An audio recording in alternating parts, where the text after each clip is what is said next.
안녕하십니까? 장애인 생활신문 미디어 생활 2026년 4월 셋째 주 주간 뉴스입니다.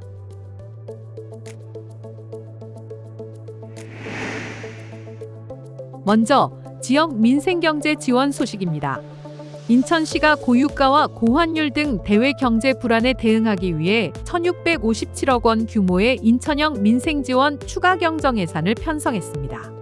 이번 추경은 정부 지원과는 별도로 추진되는 지역 맞춤형 대책으로 시민 체감도가 높은 지원에 초점을 맞춘 것이 특징입니다. 인천시는 지역화폐 인천이음 캐시백을 기존 10%에서 20%로 확대하고 월 사용 한도도 50만 원으로 상향할 계획입니다. 또한 모든 주유소에서 인천이음 사용이 가능하도록 해 유류비 부담을 낮추고 기초생활수급자 등 취약계층 약 30만 명에게는 1인당 5만 원의 추가 지원금을 지급합니다. 아울러 택시와 화물차 종사자를 위한 육아 지원과 노후 차량 지원도 확대해 민생 전반의 부담을 덜겠다는 방침입니다.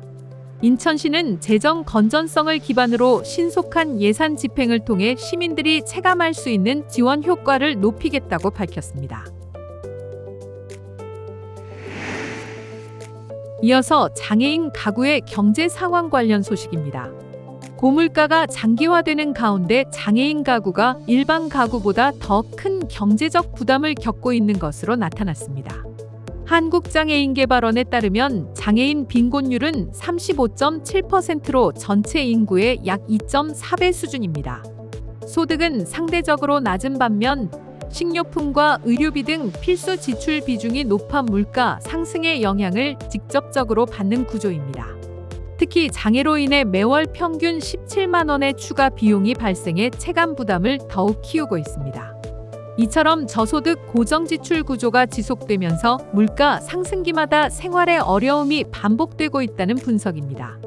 전문가들은 이러한 구조적 문제를 해결하기 위해 의료비와 돌봄비 부담을 줄이고 소득을 보전하는 맞춤형 정책이 필요하다고 강조하고 있습니다. 다음은 장애인 인권 관련 소식입니다. 정부가 장애인 거주시설 내학대 사건 재발 방지를 위해 예방 중심의 종합대책을 마련했습니다. 정부는 장애인정책조정위원회를 열고 학대 예방과 인권 강화를 위한 대책을 발표했습니다. 이번 대책은 사후 대응 중심에서 벗어나 사전 예방과 기관 간 통합 대응 체계 구축으로 정책 방향을 전환한 것이 핵심입니다. 앞으로는 민원, 인력 변동, 행정처분 이력 등 위험 요인을 반영해 중점 관리 시설을 선정하고 수시 심층 점검을 실시합니다.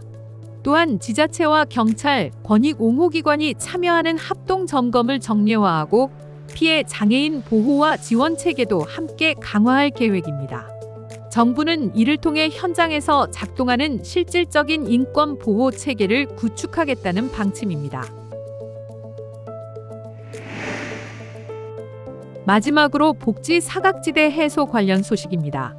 앞으로는 아동이나 장애인이 포함된 위기가구의 경우 당사자 동의 없이도 공무원이 직권으로 생계급여를 신청할 수 있게 됩니다. 이번 조치는 최근 위기가구 사건을 계기로 마련된 것으로 긴급 상황에서 신속한 지원이 가능하도록 제도를 개선한 것입니다.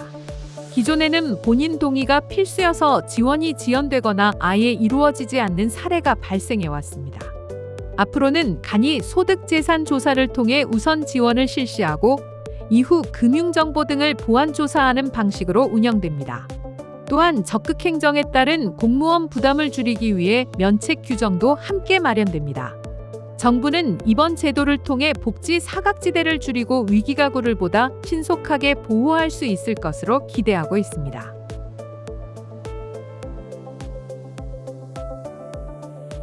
지금까지 장애인 생활신문 미디어 생활 2026년 4월 셋째 주 주간 뉴스였습니다. 청취해 주셔서 감사합니다.